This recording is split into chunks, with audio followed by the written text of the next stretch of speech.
لا إله إلا الله حقا حقا. بسم الله الرحمن الرحيم. الحمد لله العلي العظيم الذي بعظمته ونوره أبصر قلوب المؤمنين وبعظمته ونوره عاده الجاهلون وبعظمته ونوره أبتغى من في السماوات ومن في الأرض عليه الوسيلة بالأعمال المختلفة والأديان المتزادة ومصيب ومخطاء وضال ومهتد والسميع وأسم وبصير وأعمال حيران. فالحمد لله الذي عرف ووصف دينه محمد صلى الله عليه وآله وسلم. ثم إنما نور الأنوار من الله على نقطة البيان ومن آمن به. وثم اللهم صل على أبي لؤلؤ وباركه بالعزة والجلال كما صليت على سلمان الفارسي بالقدرة والكمال. آمين يا رب العالمين. There is no God but God, truly, truly.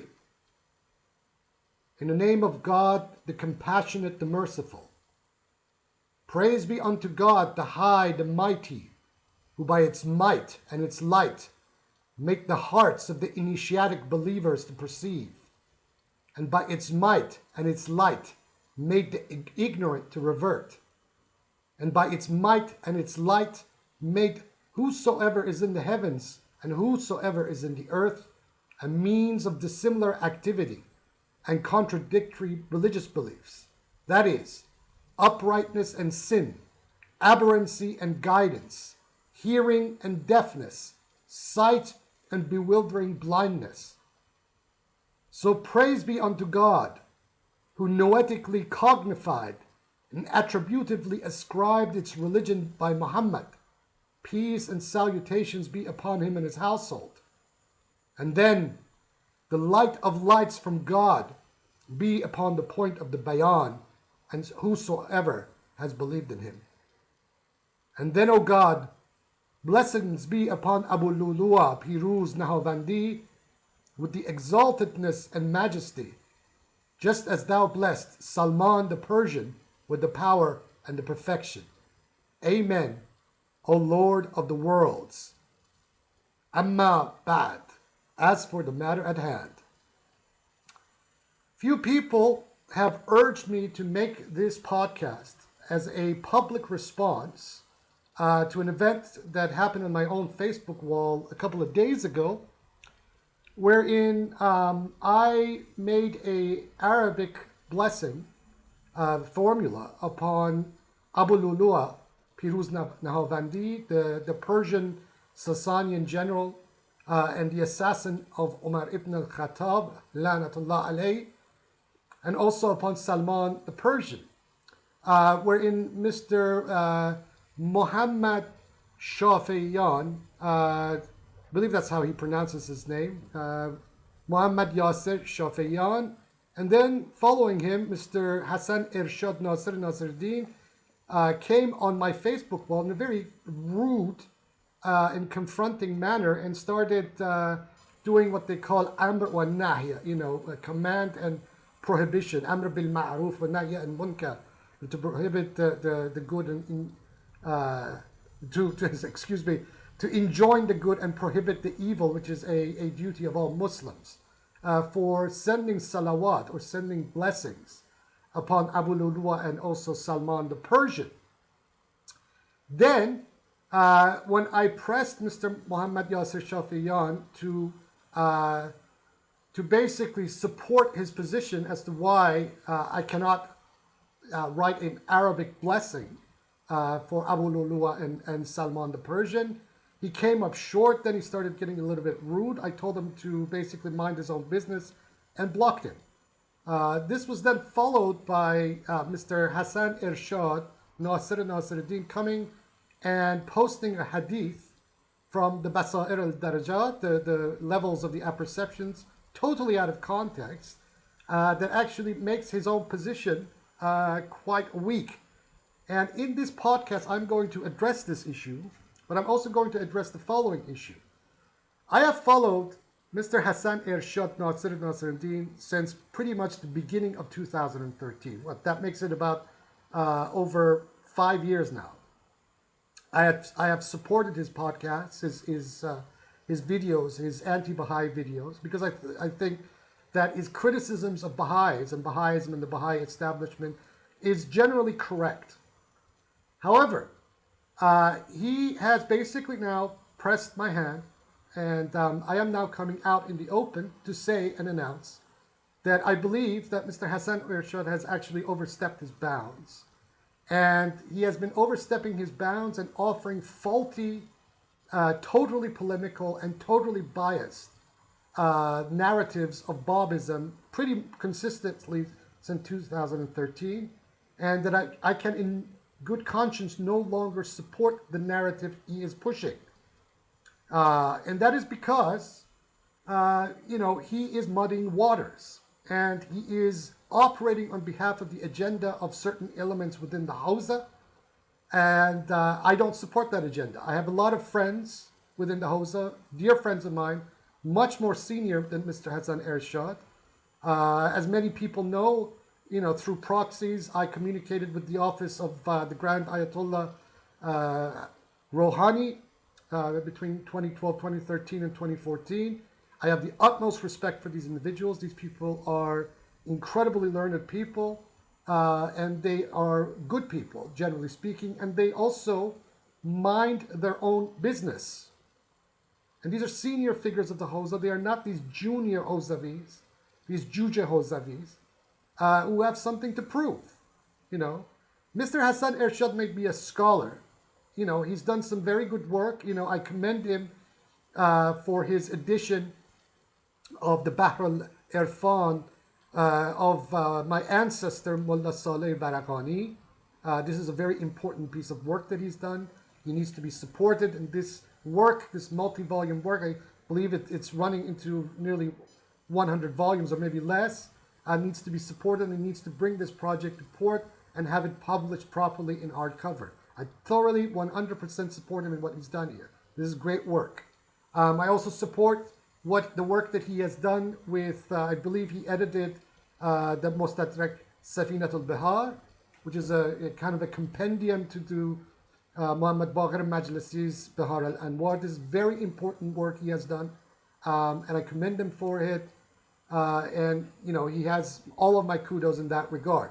I also support him for his poignant attacks on the Baha'i establishment and their gratuitous, self-serving agendas. I think, he is spot on. Of course, he's also taken many of my own talking points that I have been expressing and articulating online for years now, that these people, this hyphen Baha'i organization is literally after political power. I am happy and very glad to see that many voices have finally caught on to this fact and are now expressing it publicly. Nevertheless, what happened on my Facebook wall the other night was what in Persian we call bitarbiyati. It was none of his business or that of his friend Muhammad Yasir Shafiyan to come on my Facebook wall and tell me what I can and cannot say in Arabic, what formula I cannot use to bless certain historical figures of the past. It's none of their business, So as we say in Persian, fuzuli mawquf, mind your own business. This is none of your business. I will give blessings to any figure of history that I believe are holy in whatever way I please. And additional to that, I will say here in this podcast, in Arabic, the following blessing. Allahumma salli ala spitama asha Zarathustra wa nur alayhi wa ala awsiyahi wa awliyahi bil fazl wal istijlal. O God, blessings be upon Spitama Asha Zarathustra, and the light be upon him and upon his successors and vicegerents with the bounties and the majestifications. I'll say it again. Allahumma salli ala Spitama Asha Zarathustra wa nur alayhi wa ala awsiyahi wa awliyahi بالفضل والاستجلال. O God, blessings be upon Spitama Asha Zarathustra, and the light be upon him and upon his successors and vicegerents with the bounties and the majestification. Oh, Ya ayyuhal Muslimun, deal with it. Now, what is very interesting, and this is an issue I am very surprised that Mr. Ḥasan Ershād came on my wall quoting a hadith from the Basair al-Darajat completely out of context and embarrassed himself in the process. Because I'm about to show him that he is so wrong in quoting that hadith to me that he needs to go back to the drawing board on this particular issue. He quoted an hadith, and this is a hadith from the Basair al-Darajat, which incidentally as a text of hadith is actually not accepted by the ulama as being canonical. Now, the issue of the canonicity of the 4 books of Shia hadith itself is up for serious debate. Nevertheless, the Basair al-Darajat is usually considered, the levels of the apperception is usually considered to not be binding in the same way that, say, Kulaini is, or the Tusi's 3 works are, etc. This hadith is a hadith by the 5th Imam, Muhammad al-Baqir alayhi salam, and Mr. Ḥasan Ershād basically quoted this hadith as a justification as to why I am not allowed to offer blessings and salutations to figures other than the formulations that have been offered by the Imams, peace and salutations be upon them, and the Prophet in the Quran. This hadith I quoted in the original, and then I will quote my translation of it. Let me quote the hadith now. So, حدثنا العباس ابن معروف عن حماد ابن عيسى عن ربعي عن فضيل بن يسار قال سمعت أبا جعفر عليه السلام يقول كل ما لم يخرج من هذا البيت فهو باطل. I'll give you the translation. Abbas, son of Ma'ruf, heard from Hamad, son of Isa, who heard from Ribbi, who heard it from Fadil, son of Yasar, who said, I heard Abu Ja'far, the 5th Imam, upon him be peace, who said, whatsoever has not come from this house, meaning the Imams, it is false. Unquote.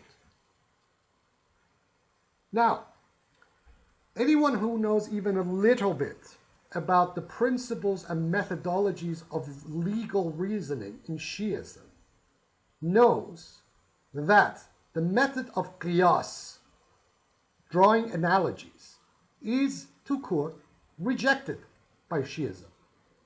Qiyas, drawing legal analogies, or drawing analogies, especially a crude one, from hadith and making a general rule out of it, is the kind of methodologies that is followed by the Sunni fuqaha.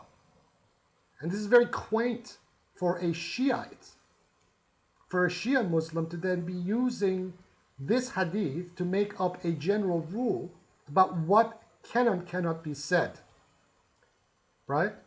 Now, this issue gets even furthermore problematic for Mr. Ḥasan Ershād and some of his colleagues, in light of the fact that I believe, and I'm going to prove it, that this hadith by the 5th Imam, upon him be peace, whatsoever has not come from this house, meaning the Imams, it is false, has nothing to do with people independently giving blessings using a Quranic or a classical Arabic formula to give blessings to certain figures of the past.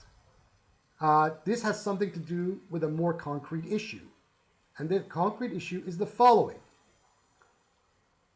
We have a hadith from al-Baqir alayhi salam that is cited in al-Kafi, in the Rawdat al-Kafi, which you can find in volume 8. I will link this. And I will quote Mu'izzi's translation of this hadith. It's a very crucial hadith. And this hadith is about the tahrif al-Quran. It is about the tampering with the text of the Quran that the early Shia believed, the Sunnis and particularly the partisans of Abu Bakr Umar and Uthman, lanatullah alayhim, tampered with the text of the Quran, and the Imam is counseling his believers, the Khawas, his particular partisans, not to take anything from these people seriously. The hadith runs as follows. I will quote it in the English translation of Mu'awīyah that is cited in The Divine Guide in Early Shiism. I will link also to that book where you can download it. And I will also quote the entirety of the hadith in Arabic. And people can go check this out for themselves. The hadith states, quote, "Do not seek to embrace the religion of those who are not Shiites."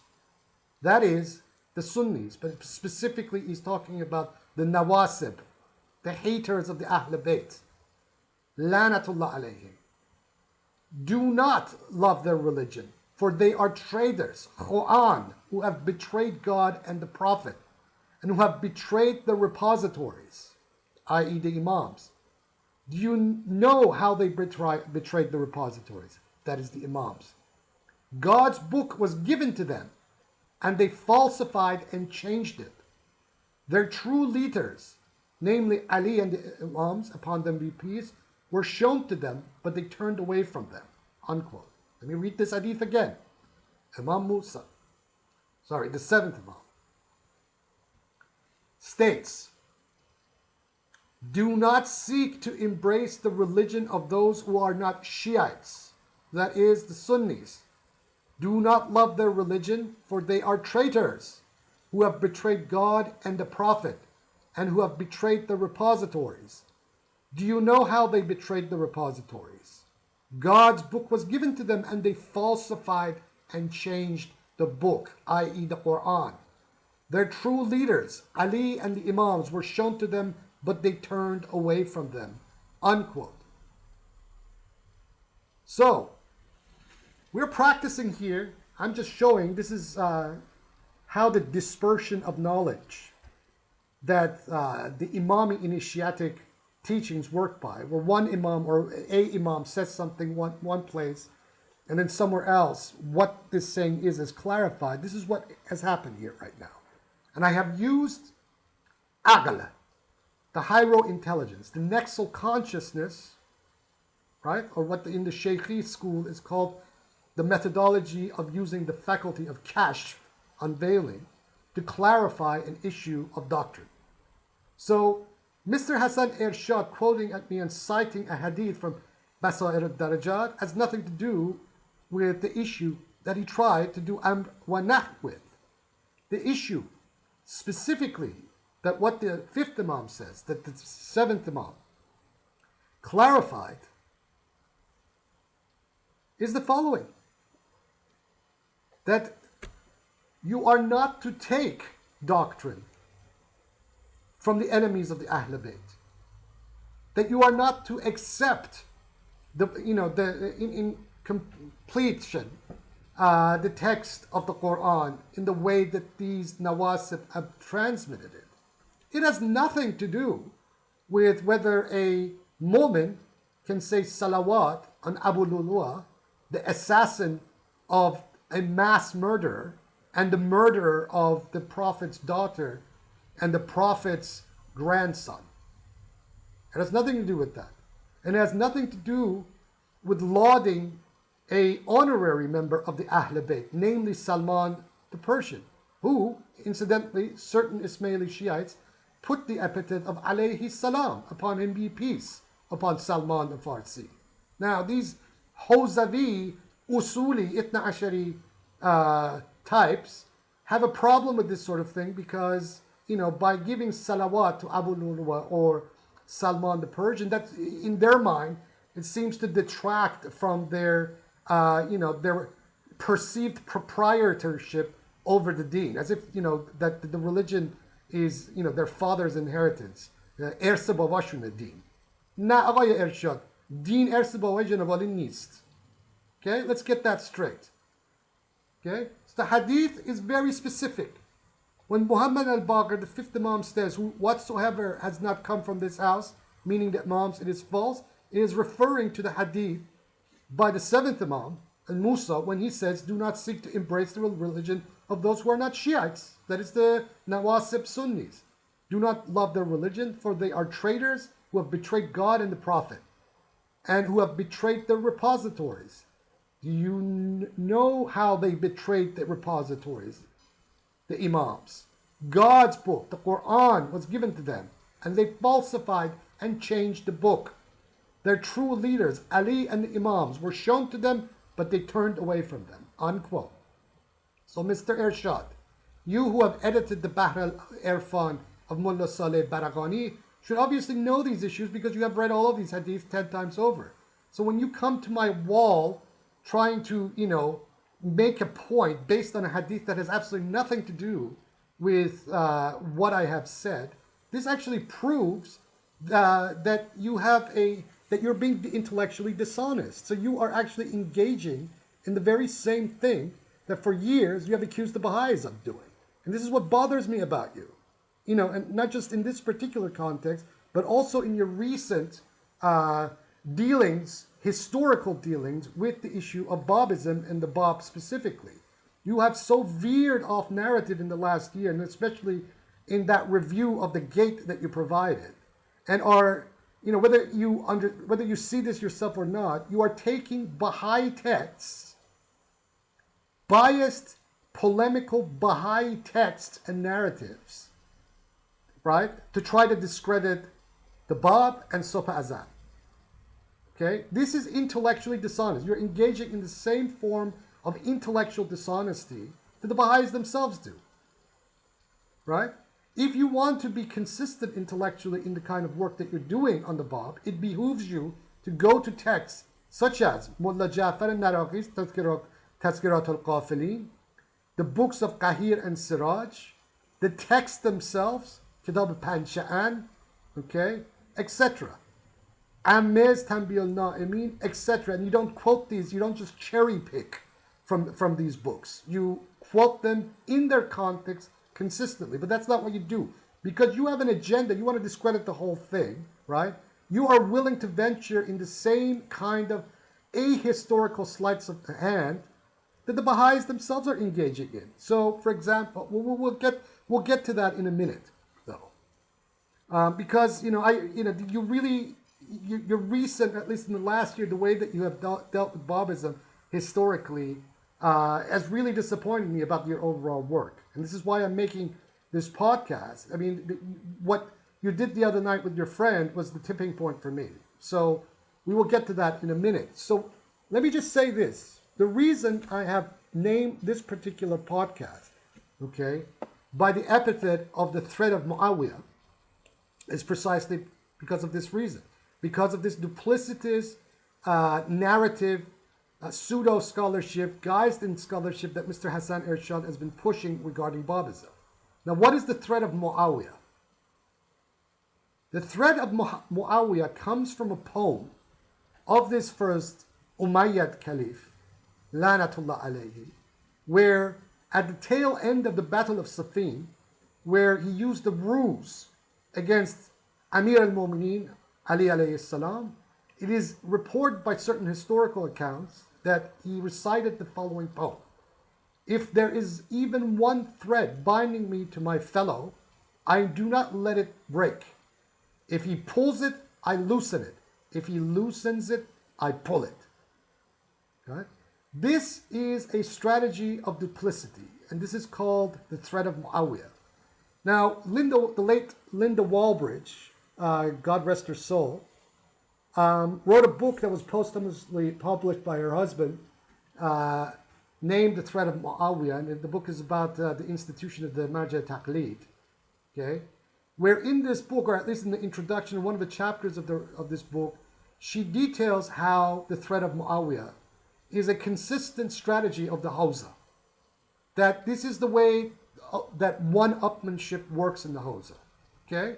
Now, I'm going to say that based on my observation for the last year, that Mr. Ḥasan Ershād, rather than following a consistent historical narrative based textually in the text, has been actually adopting the thread of Muʿawīyah as a strategy of dealing with the history and doctrines of Babism.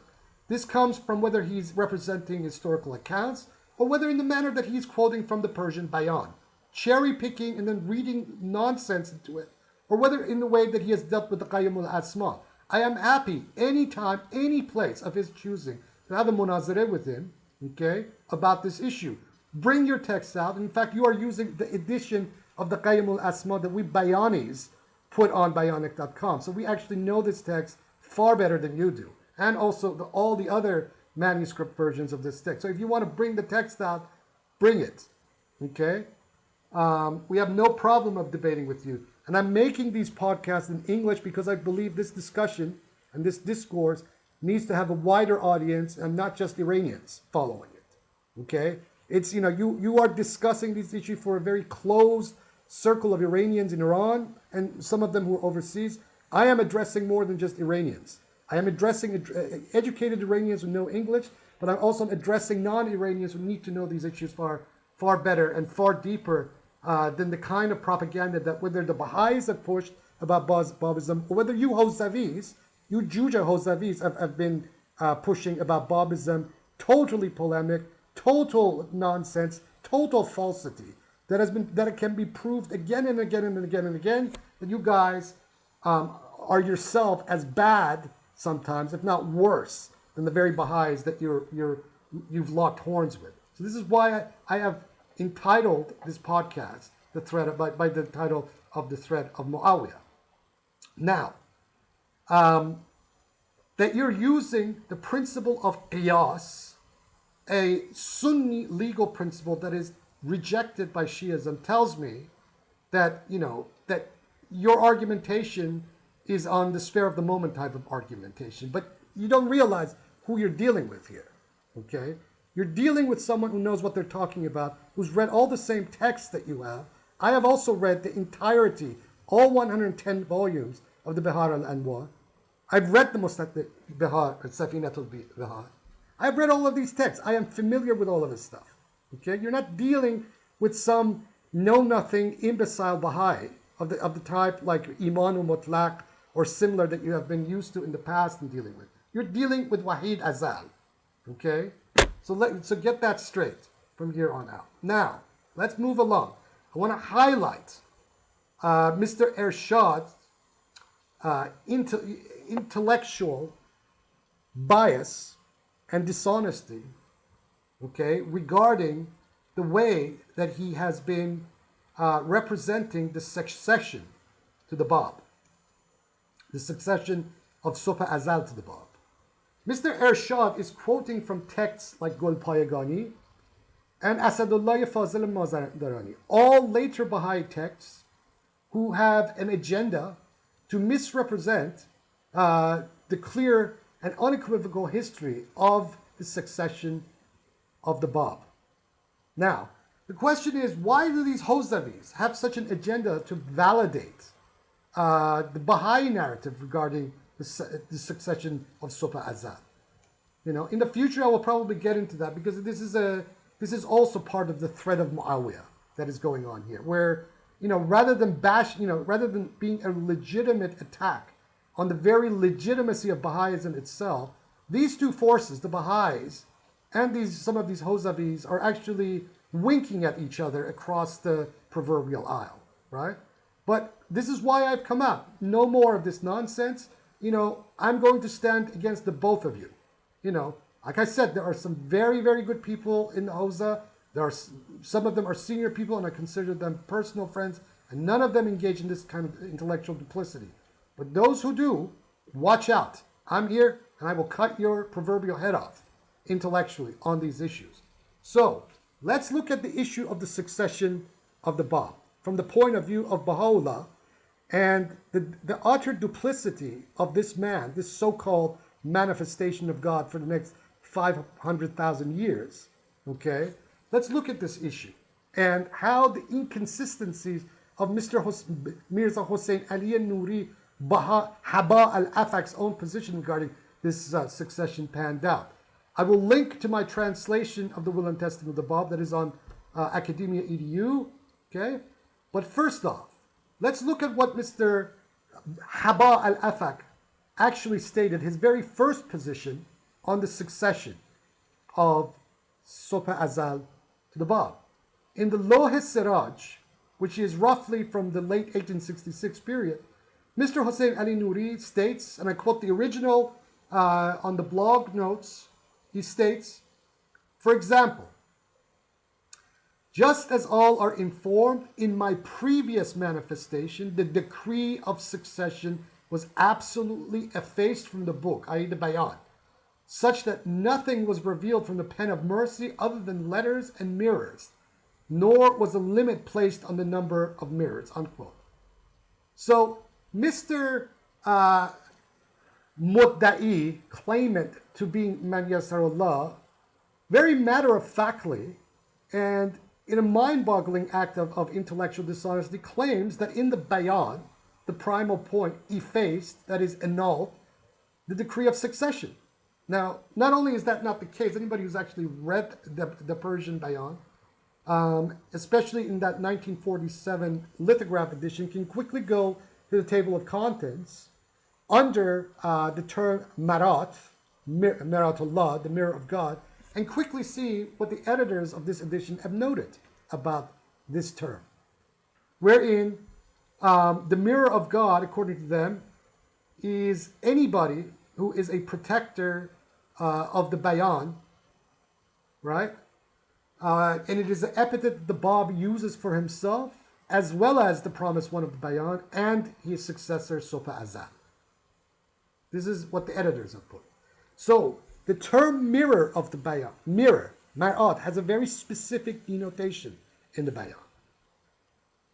Furthermore, this is a quote I have put many times before.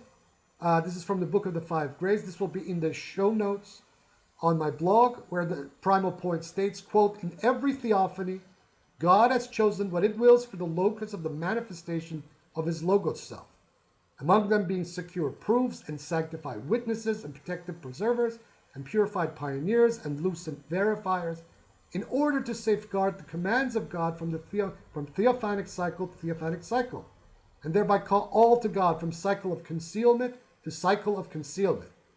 And God, glorified be it, chose in this cycle of theophany a mirror victorious and a crystal elevated, reflecting in it the Sun of Reality and disclosing upon it the point of divinity, and divulging within it the pre-eternal being.